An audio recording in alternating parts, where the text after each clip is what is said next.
Welcome to the e-commerce podcast. My name is Matt Edmondson, and it is great to be with you today. I am chatting with Selena Knight, all the way from the other side of the world, from the land down under, as we would say in Britain.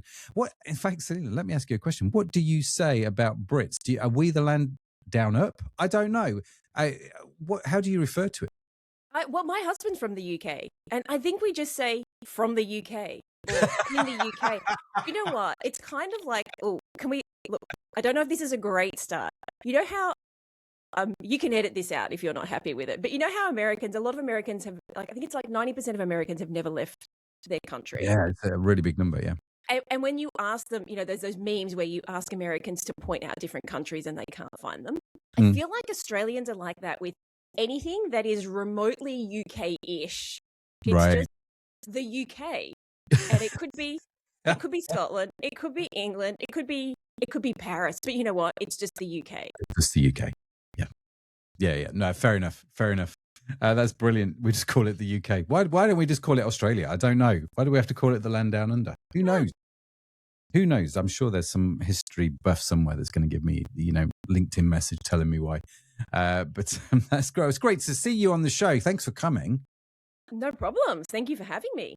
I have to be honest with you. For those who are watching on YouTube, you'll notice that you actually have a really good microphone. So I have slight mic envy. Oh, I love this microphone. Are we allowed to digress this early in the podcast? Absolutely. Yeah. I may well have many microphones, but okay, we're talking about retail and the experience. I'm just sidebarring and bringing this back in. When I first started podcasting, which was 11 years ago, I can't even remember. I had some crappy microphone, and I remember somebody giving me a horrible review saying, "Oh, the audio is terrible," because back then we didn't have video; we just had audio.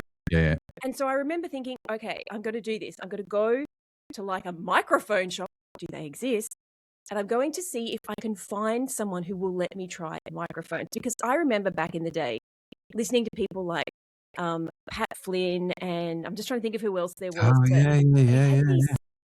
Quite smooth microphones. And so I did all this research, and I found this store. It actually wasn't too far away. It was a music store. Right. But they had a sound booth in there.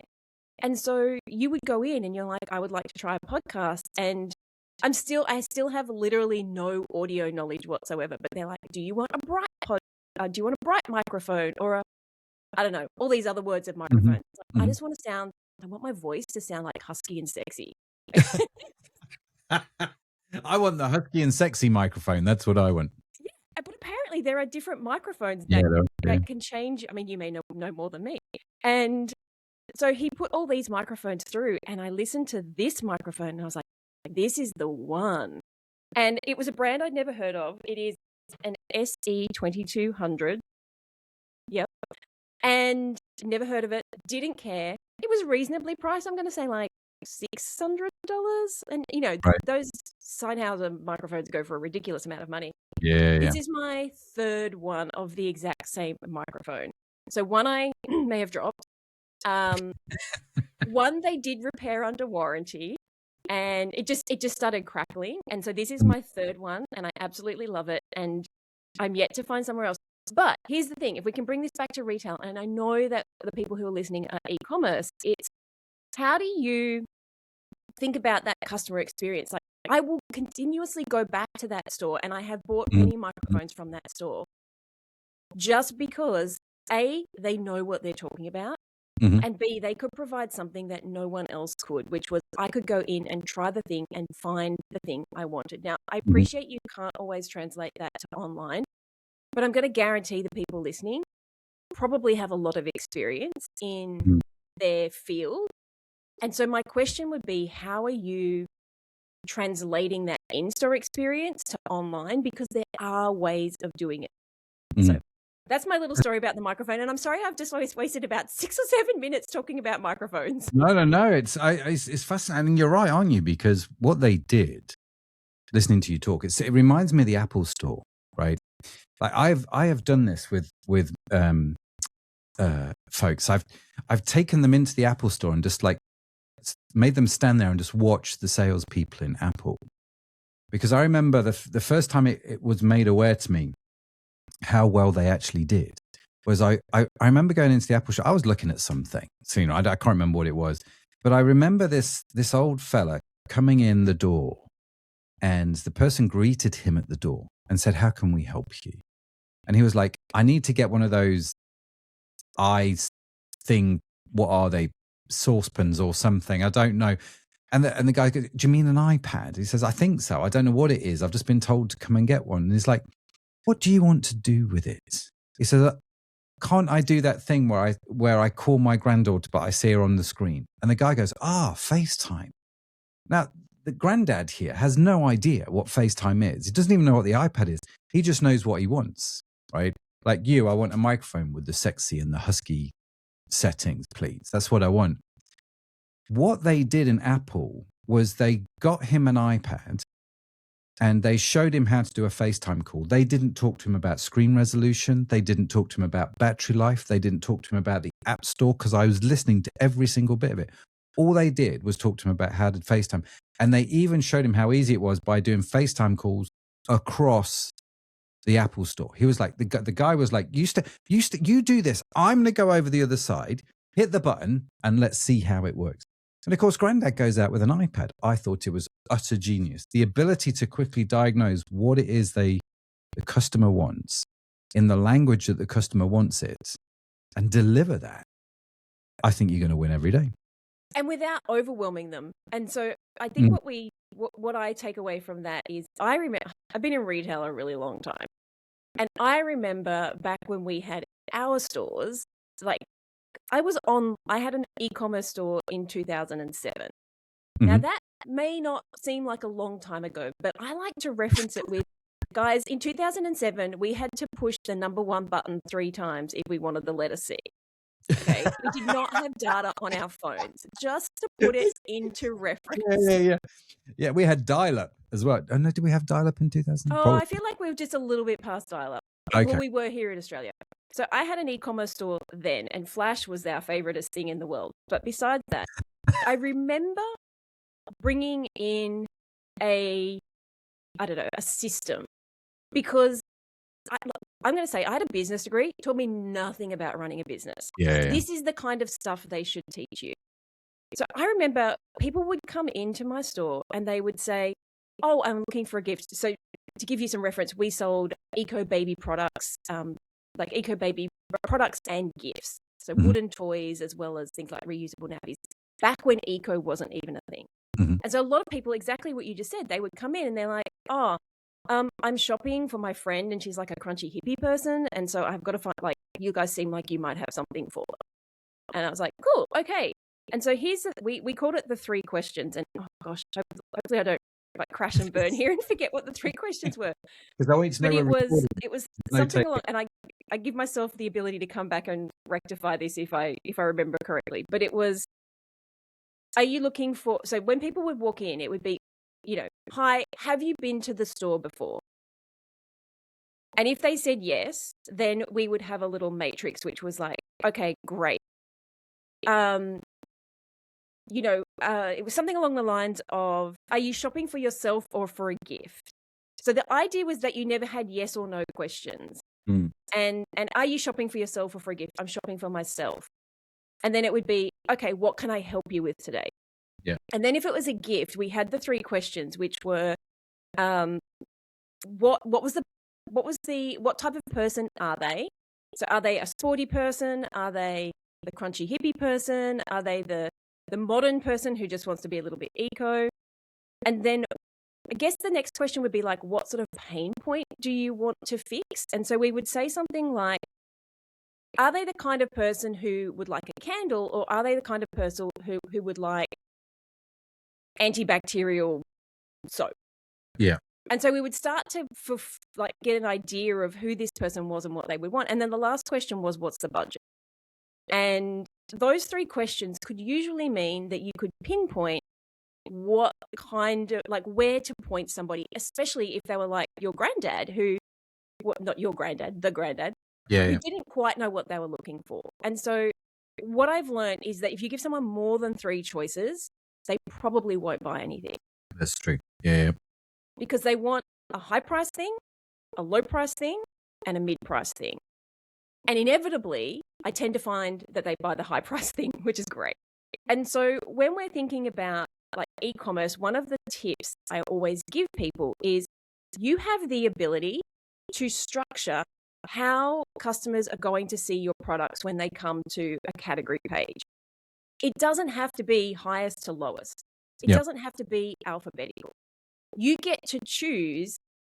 Is canonical the right word? I think Yes. I feel like it's the right word. Yeah. You get to choose the canonical structure of your page. And so one of my tips, and I only usually share this with like my really high paying clients, is when somebody comes to a category section, I will always have at least, assuming you have 3 across the page, 2 really high priced products. Mm-hmm. And then I'll have the product that you really want to sell. So like the bestseller. And it's usually, maybe 30% cheaper. But what we're doing now is price anchoring. And it's the same reason that when you go into some stores, and stores change the way they do their layout. Some will put discount stuff at the front, but some will put premium at the front. Because the idea is the first number that we see, and this is behaviorally proven, is where we set our benchmark. Mm-hmm. So let's say we're selling jeans and your average pair of jeans is $200, £200. If we put the first pair that they see at £300, yes, you may turn some people away, but you know what? They probably weren't going to buy anyway. Yeah. But if they go to the next wall and all of those jeans are £200, they're a bargain compared to the first ones that I saw. And our brain has benchmarked the £300. So now what we're seeing, in fact, we're not even putting them at £200, are we? We're putting them at $199. Yeah. So it's gone from a 3 to a 1. Yeah. And instantly they're more valuable. Mm. Does that make sense? No, totally. I think price anchoring is a really interesting strategy, and it's a really interesting. I noticed this at the Savoy. I don't know if you've ever been to the Savoy in London, the hotel. You don't need to go, but we went to meet a supplier there, and the supplier was buying me drinks, and I opened the menu. And the first, I just have a gin and tonic. I don't need anything fancy. Give me a good old fashioned gin and tonic. I opened the menu. The gin and tonic was £16, Selena. I was apoplectic. I was like, this is a Gordon's gin and tonic. Why are you charging me so much money? And then I turned the page and saw the cocktails, and the cocktails were £300 or £400. I was like, that's just, not only is that nuts, it's immoral to spend $400 on a cocktail. I turned the page, and there was one cocktail, their super flagship cocktail, for £12,000, right? Whoa. I think I've heard this story, actually. It was in marketing. Yeah. Well, I asked the lady, I said to her, do you actually sell this £12,000 cocktail? She said, you'd be amazed how many we sell, right? The bankers that come and get their bonuses, they've just got £1 million bonus. They're like, yeah, I'm just going to taste a £12,000 cocktail because I can. But what was happening, the reason I tell this story is same thing. And I recognized what was going on in my head. The first time I'm like, gin and tonic, £16 is ridiculous. At that point, I'm having tap water. And then I saw a £400 cocktail and thought, well, maybe a £16 gin and tonic is not that bad. And then I saw a £12,000 cocktail and thought, £300 cocktail's not that bad. And the guy that was buying the drinks, the supplier, was like, should we have a couple of cocktails? I'm like, we would never have had that conversation had we not seen the £12,000 cocktail. And it was all around price anchoring. And can I say, you're the kind of person who I'd hang out with, because I would be like you. I'd be like, you're paying, but £16 cocktail, just give me some water, I'll be fine. Yeah. That's ridiculous. Can I ask you a question then about how, when it comes to pricing, if we pull this back to e-commerce, how do you tell people, or how do you advise people to charge, let's call in air quotes, ridiculous prices? Mm-hmm. What's your suggestion there? Oh, absolutely, you should do it. Yeah, but how? How do you? Can we talk about this? I've just like railroaded. Yeah. I'm so sorry. No. You it's take over time. You know what, Selena? I do the same when I go on other people's podcasts. It's like, well, let me ask you a question. It's like, no, Matt, I'm the podcast host.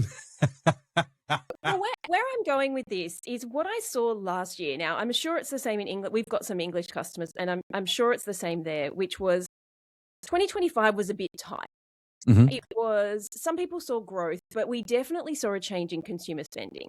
Mm-hmm. And so where I saw the people who either stayed the same or did well were people that were brands that what I would call premium. So not luxury, not the Louis Vuittons, but they're charging above the average for things.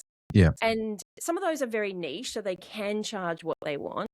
But others were just, and there's a company here in Australia that I always come back to because it is the most basic ghetto thing, and they charge more. So there's a company here in Australia called The Party People.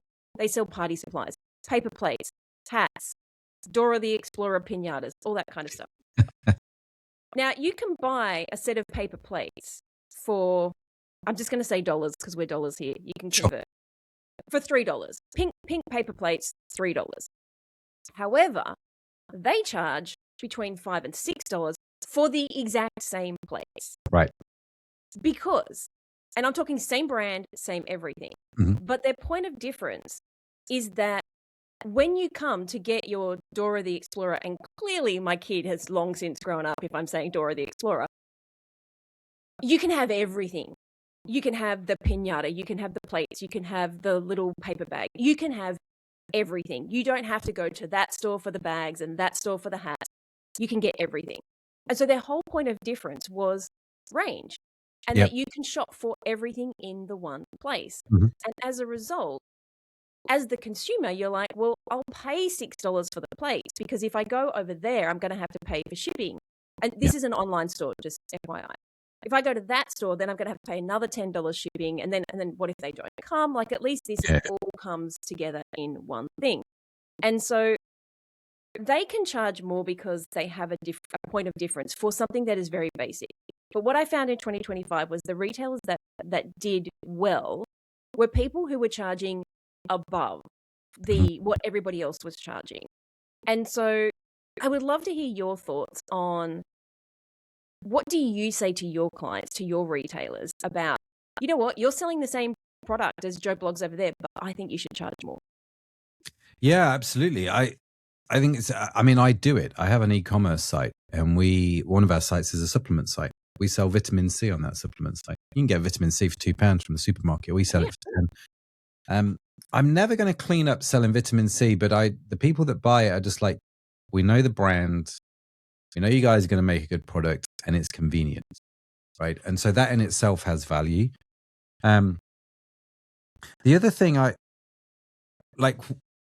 remember talking to a lady who owned a restaurant. I appreciate this is not e-commerce, but this is this one story that springs to mind. They were struggling. They're a burger restaurant, and they were like, there was 3 of them on the street. I walked up and down the street, and there was these 3 burger shops, and they were all selling burgers for £10. And she's like, what do we do? How do we get more people in the shop? Because they were just one of 3.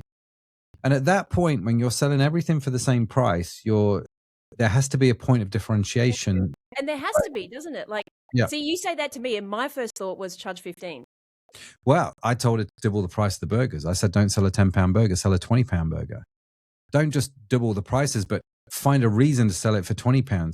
And she's like, well, no one will buy because there's £10 down the road. I said, they'll buy if you have a burger on your menu for £150. Right. Oh, look, it's like Kismet. We're back to the same conversation. Right. So this is how I think you do price anchoring. And like you say, if you online, go and find we had a guy called Norm come on the show. Norm was great. His whole philosophy in life was, you take something from Amazon, like a knife. I think he used the example of a butcher's knife. Norm Ferrara, I think. I can't remember his surname. That's really bad. Sorry, Norm. But he took a butcher's knife, took it out of the cardboard box and put it in a wooden box, charged 4 times the price for it because his photos now had a wooden box, and sold gazillions of them at much higher profit margins. And I'm like, for me, that's how you figure it out. You sell you figure out a reason as to why you become the most expensive. And I always think that's better than being the cheapest, because then you're just selling commodities and you have to try and differentiate. And the way you differentiate is you just differentiate on price, which is rubbish. So I think, like you, I'm a fan of, how do I put the prices up? How do I do that in a way that demonstrates value to the client, where they feel like we're getting something here? All right. I love this. I love this conversation. If we tie it back to, as the business owner, if you are stuck, and I don't know about you, but I know that most of the people that we work with, the owners or the founders are freaking amazing people.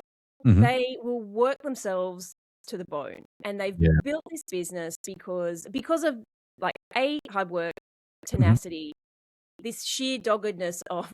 I was thinking this morning, why would anybody get into retail?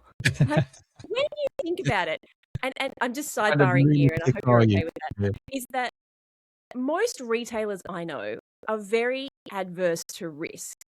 Mm. They, don't know if I want to go into that new range. Oh, just open another location, whatever. Yeah. Then I sit back and think, as I was doing my hair this morning, I was like, how does it work that if you're that adverse to risk, that you decide to open a business where literally every decision you make is a gamble?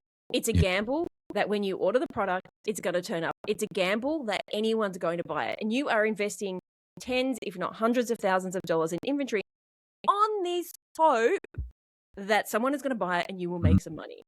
And that is one of the biggest gambles when it comes to business. It's not even like a service business where you go out and do the work. Like, that's pretty reliable. But retail, I'm like, how do you get into this? And so sometimes I do think, why do we start retail businesses? And so with that, my question to you, if the conversation we could have would be around, when retailers are and e-commerce, I'm just going to use the generic word retailers. When we're so used to buying everything at wholesale price, how do we combat that idea of being affordable is the best place to hang out, and that we should be okay with telling our team that, I'm going to go back to Norm. Like, imagine he has a team of people who take knives out and put them in the wooden boxes, and the team potentially are saying, Norm, this is unethical. How do we deal with that? Mm. It's a great question. This is why I take people to the Apple Store, simply because they're the most successful retailer out there per square foot. No one sells as much as Apple per square foot. At least they didn't.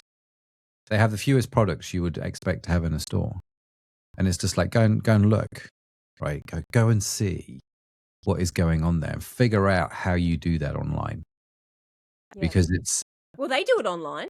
yeah, and they're magical with it in many ways, right? I think it's a really interesting success story. How do you do it? I mean, I think there's a lot of things, but if we draw back to, let's go with Apple. What do they do well? Do you know what? Their product, from what I hear, Google products and Android products can actually supersede Apple. Mm-hmm. But they've built the cult status. And Mm-hmm. and to be fair, once I change and I can copy and paste between phones and iPads and things, that was my saving grace. I will never go back. And it's amazing how many people don't know how to do that. But if we take away, so one, I think they have the cult status, and they've done that through things like pre-selling and like really building up the hype. Mm-hmm. But the reality is, it's sexy. Like, they made something very boring very sexy. Whereas if I go to Google, they've made their phones fun. Mm-hmm. And I think that if we look at them, they're very different brands and they attract very different people. But there is an exclusivity that comes with Apple products. Yeah. And the people who buy them want other people to think that they're cool and I have the good stuff. And when it comes back to translating that online and the unethical practicalness, I would say that what Apple have done well is have their team buy into the vision. Now, I don't even know what Apple's vision is, but what they've bought into is the brand. And if you can build that, you won't ever lose employees, and they won't question.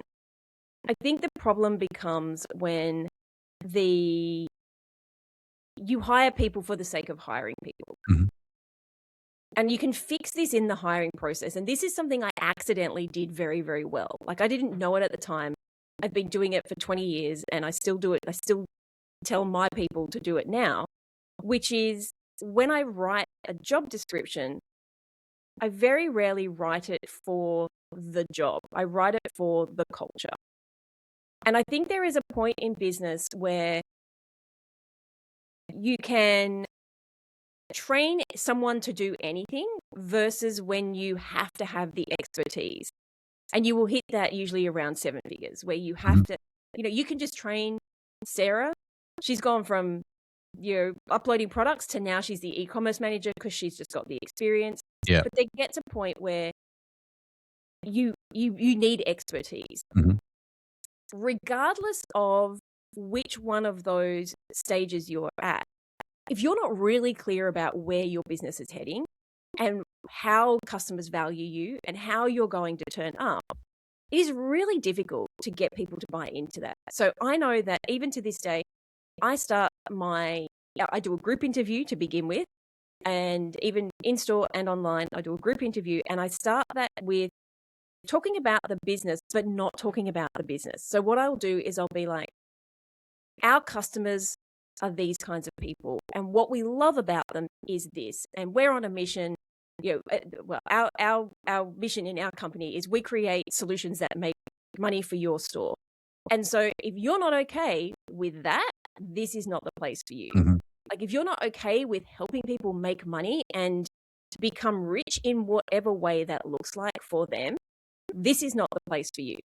And I have run into this problem before where, as the business grew, our business manager hit that point where she could not think to the next level. And she was just stuck in the, like, I can't fathom what this business would look like at $20 million, $30 million, $40 million. And that's okay, because who got you here won't get you there, and what got you here won't get you there. And so coming back to that conversation of how do you make sure that your team are on board, this is a leadership thing. It's not even a hiring decision. It is you as the founder, as the owner. If you don't even know where you're going, then how the heck do you get someone else to buy into that? If you are so busy working in your business and micromanaging, I always say that, you can always tell the businesses that are stuck because the owner needs to know everything. Everything about everything. But if you need to be that person, you won't get to $20 million. You might get to 10, but you won't get past that, because your business cannot be capped at how smart you are. And I will always say, I've literally just hired a new marketing manager, and I said, you're saying things I don't know, which is great, because you can't be as smart as me. You have to be smarter than me, because if this whole business is only as smart as me, we're screwed. I can't be smart in every single area of the business. I just need to be smart in this part of the business. You guys all need to be smarter than me, and you need to come back and tell me what we need to do, and I will make a decision. And so all of that comes back to, it's sometimes, I'm just, again, sidebarring. My brain goes in like 700 different circles. But there is a point when you grow where what you wanted has now changed. And that is okay. And when you start making good money, I think it can become a difficult thing to go, but why do I need to make more money? And here's my answer to that. If you make $100 million this year, one, on a personal level, you have choices. You now don't have to, you don't have to decide, do I get medicine or not? Do I get surgery or not? Do my kids go to the best school or not? So one, money gives us choices. Two, you get to choose what to do with that money. And every time you buy something, whether that is a Lamborghini or that is a bottle of Coke or that is a $12,000 cocktail, think about all those people that you're supporting by doing that. So you've got, let's go with the $12,000 cocktail. You've got the waitress, you've got all of the bar staff, you've got the supplier who brought in the cocktails. Yes, you've got the massive conglomerate who own the Savoy. But all of those people work as well, and all those people get paid. And so I came from a very, very, very poor background. And this is how I have resolved that it is okay making money, is that every time I spend money, and you know what, even if I don't spend it, if it sits in the bank and makes money, then all those there's not many banking employees anymore, but there are a few banking employees who have jobs as a result of that. And so that is how I've resolved, because I grew up with money's, rich people are horrible and rich people are greedy. And I think the media portrays that as well, which is, especially for women, maybe it's different for men, but when you think about any movie you've ever watched, the female CEO or executive, she's either a bitch, sorry if I can't beep, she's not a very nice person, or she's doing this at the expense of her family, or she's doing this at the expense of herself.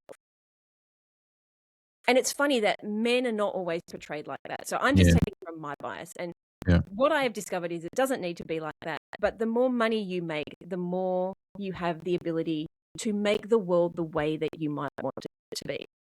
And that's your choice. It's a really interesting point, isn't it? Because I think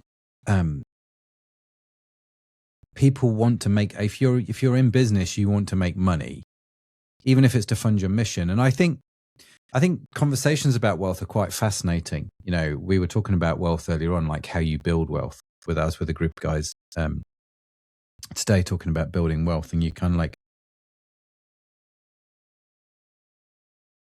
money without mission, I think, is a waste of time. I think the people that struggle the most with wealth have no mission for their money, whatever that mission is. And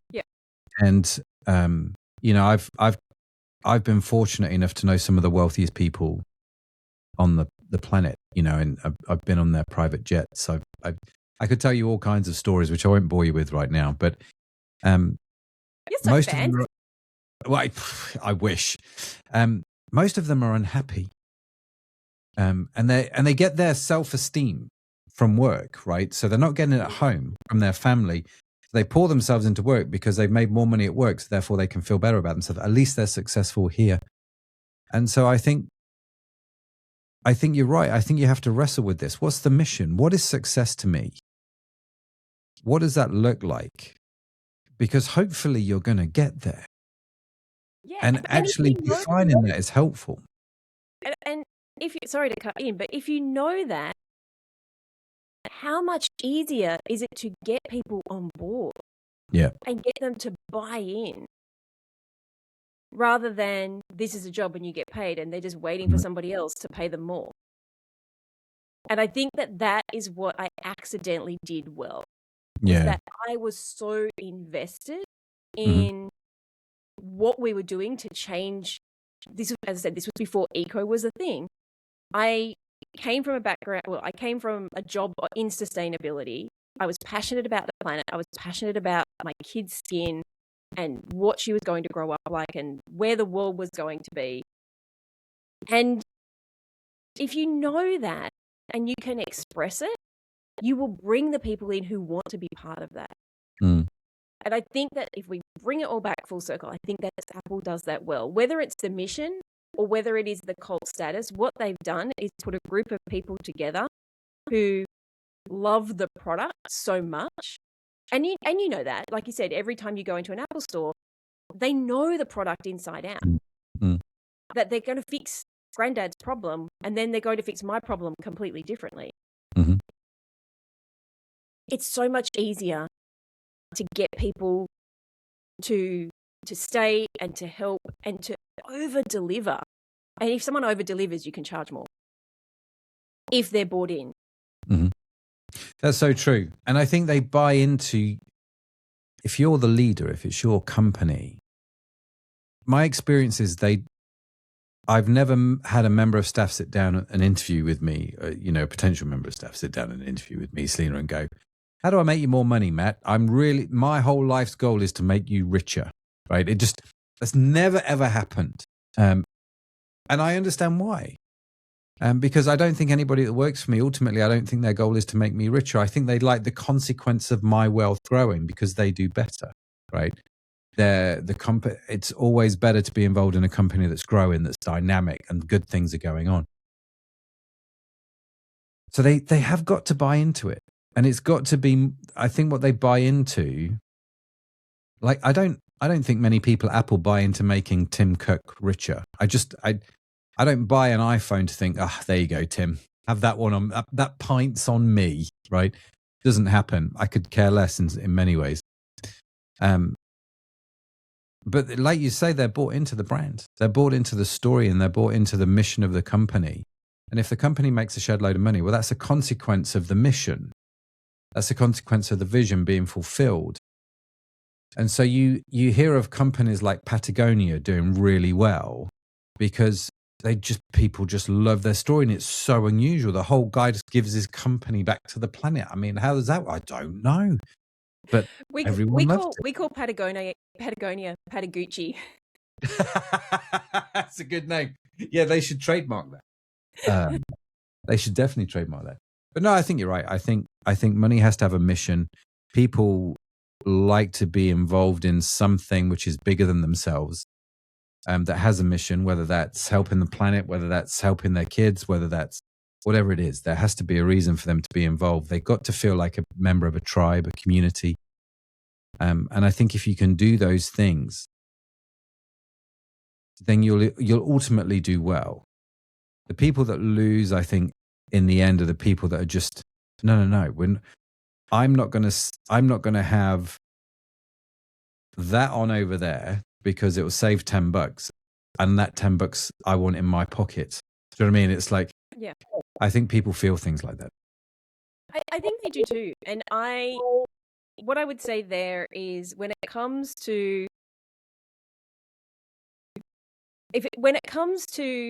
you as the owner, as the founder, you said many rich people are not happy. And coming out of 2025, I can tell you that many retailers aren't happy now either. And I think that happens when we fall back into all of the doing and we lose sight of that bigger picture. And so maybe this conversation is you just thinking, why do I do this? Yeah. And if the answer is so that I can have $1 million in the bank and I feel secure and I can send my kids to a good school, well, that's fine. But know that that may not be the same thing that your team buy into. And if that's where you want to go, that's where you want to go. But I'm guessing that even if you want those things, the reason you did this was something else. Like, I just know that most of the people that I work with love their product, or they love their customer, or they love their niche. I would love to know about Norm, though. Like, why does he do it? That would be a question for him. I mean, from what I know of Norm, he's a great guy. I've been on his show a couple of times. He's been on this one a couple of times. I think he loves the hustle of it, and the people around him are like, yeah, this is kind of cool. It's got that kind of hustle vibe about it, and it's dynamic, and they're growing, and they're making stuff work over here, and they can experiment, and they can do all these kind of different things, and they've got the capacity to do that. Whereas I think if Norm just sold the same knives in the cardboard box, they wouldn't have the capacity to do that, because then it's just a volume game, isn't it? It's just like, I've just got to sell the same thing 10,000 times to, buy a Mars bar or something. And so I think people like that. I think I'm curious to know why he is in it, though. I mean, Norm just loves people, so there'll be something in that. But what I think you have highlighted there is what I took away from that conversation, whether you meant it or not, was your dream doesn't have to be this great big thing. Your vision could just be, I want to find better ways to do stuff. And if we're talking about that example, it's kind of like their culture, from what you're telling me, would be like almost like testing and measuring. So, it's this constant test. It's constant Mm. A/B test. What's this knife worth? What if we stick it in an aluminium box? What would happen versus a wooden box versus a I don't know, a stainless steel box? And that curiosity. So what they're fostering there is curiosity. Yeah. Curiosity and you said hustle, but I'm thinking it's curiosity and innovation and the success that comes with Yeah. testing. Yeah. Experimentation, isn't it? It's that. That's a good word. Thank you very much. Yeah. And there are some people that just thrive in that. They just learn. Exactly. And those people are probably not going to be great people at the Apple Store, Mm. because the Apple Store is, I'm going to say, it's formulaic in the sense that this is our product and we solve this problem. Whereas that is a completely different environment to where you get to take risks and you get to think about things outside of the box or inside of the box, whichever way you want to put it. And you're going to attract different people. And so I can imagine, without knowing Norm, something along those lines is when he's hiring, it's kind of like, hey, if you're the kind of person who, used to stick forks in electrical outlets to see if you would get electrocuted, this is the job for you. Please don't do that. Every young boy goes and applies for the job because we've all done it. That's great. It's fascinating what you say, Selena, and I love it. I think it's if I don't know where you are, listener, in terms of your e-com journey, right? I don't know if you're just starting out. I don't know why you're doing what you're doing. I don't know if you're years into it. But I think it's good to tap into the reason why you're doing it and to articulate that and to remind yourself of why you're doing it. To remind yourself of what it is you're trying to build. And to also remember why your team are doing this. Because like you say, Selena, those two aren't always the same thing. But there has to be some congruency if you're going to keep people long term. And to think about that. And I was always told in leadership school that how do you know when you've talked about the vision enough in your company? I think the answer was, well, when you're absolutely sick and tired of talking about it because you feel like you've done nothing but talk about it all the time, then you're probably just about starting to talk about it enough. My answer to that, I agree with that, but my answer would always be, if you have the kind of people who come in early and stay late and don't expect to get paid for it, I'm not advocating don't pay your team, but if they are, if they want to go the extra mile, I think you've done a really good job. Yeah. Finding those people is like finding unicorns' teeth. Oh, yes. It really is. Donkeys and unicorns, we call them. Yeah. It's remarkable. I think one of the biggest frustrations a lot of people have when it comes to hiring people, and maybe you've seen this as well, Selena, but it's certainly the people that I talk to, is the people that they hire don't think like them. Now, they're not going to do that because they're not the founder. But founders and entrepreneurs think everybody should think like a founder and an entrepreneur. What do you mean? We're just going to work a 12-hour day here to solve this problem. What's wrong with you? Just get on it. I don't care if you've got a family. What's wrong? Where's your commitment? And there's a frustration which builds inside everybody when people don't think about the business the same way that you or I maybe would think about it. Are you saying more, or can I talk to that? No, you go right ahead. Okay. I'm terrible at cutting people off because, let's be honest, most business owners have ADHD of some, or on the spectrum of some, which is why we're doing exactly what you just said. We're thinking about a million things where we can process a million different things. And I think we forget that neurotypical people don't work like that. Mm-hmm. And we need those people. We need those people to be focused on one thing and get that thing done. And yes, it's annoying, and yes, it's frustrating. But I've been through quite a bit of hiring through 2025, and I worked with Gary V's organisational psychologist. It's a bit of a name drop. And one of the things that she said to me was that even though I thought I had written these position descriptions quite well, that I hadn't. And so one of the things she made me do was write down everything that annoys me. Everything. It's a really long list. It started off with people who talk slow, Yeah. people who walk slow, Yep. people who send me very long emails instead of dot points. And I just kept adding to that list, Yeah. adding to that list. Like therapy. It was. And then when you ask people what they want, they can't usually tell you, but they can tell you what they don't want. Yes, they can. And so what I will say is if you have a direct report, you need to be honest with yourself about what frustrates you. And of those things, which one is the one that your business actually needs? And even if it frustrates you, you're just going to have to put up with it. Mm-hmm. Because there were some things that I wrote down that I realized that like an operations manager, if you ever do Enneagram, it's going to be a 1. Like they are process driven, that everything has to be detailed. And you need that. Any business owner needs one of those people, and they will frustrate the hell out of you because they want all of the information. I'm like, I told this to you. At least I thought I mentioned it in my brain and you couldn't read that. And so there are a few things there if we break that down, which is one, I think a direct report, you need to understand how you communicate and the things that frustrate you, but also the things that you need to make a concession on and just deal with.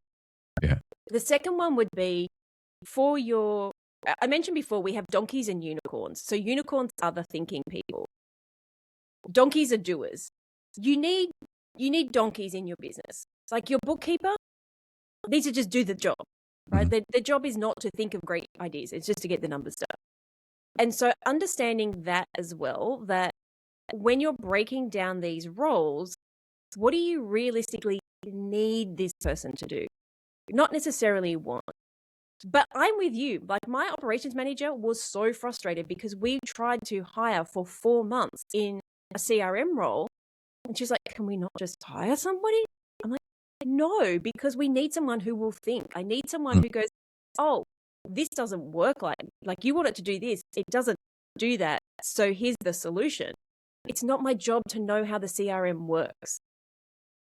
And we'd go through round after 6 people on an interview, 6 people on an interview, 6 people. And she's like, you have to hire someone soon.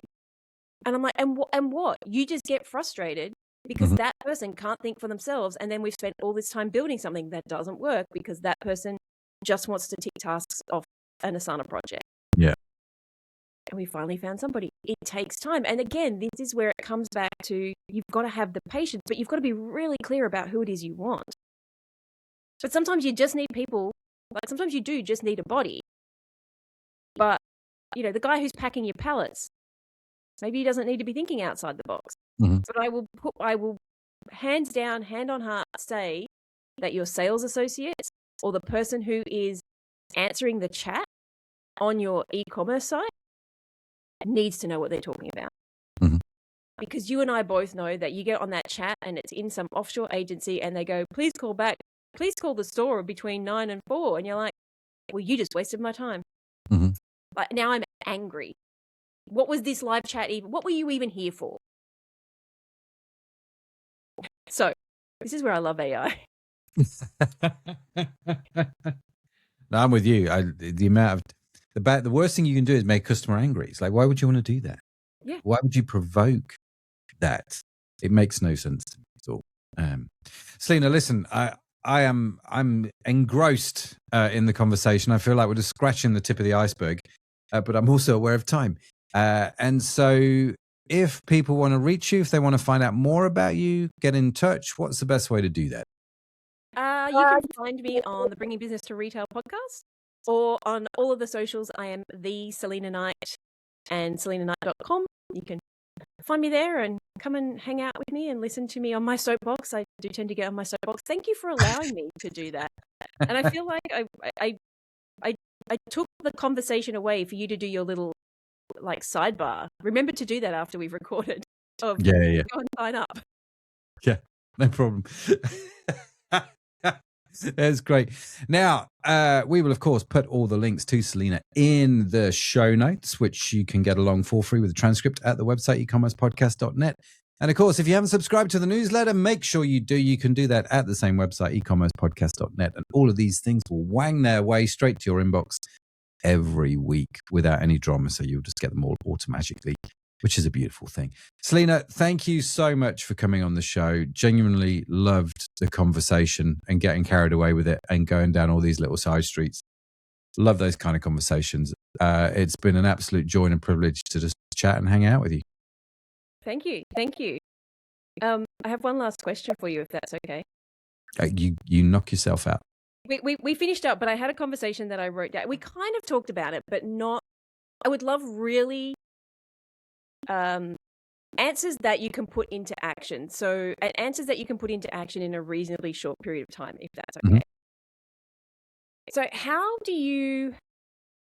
I'm going to say deal, but I don't mean. How do you manage a key leadership person on your team? So maybe that's a store manager or e-commerce manager who struggles with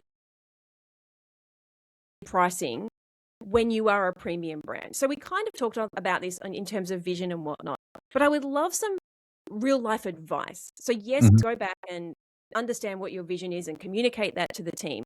But if you are a premium store where your average order value is $250 and your e-com manager or whoever is managing your inventory, every time a shipment comes in, they're like, oh, look, cost of goods have gone up. And like, I think we should just keep the price the same though.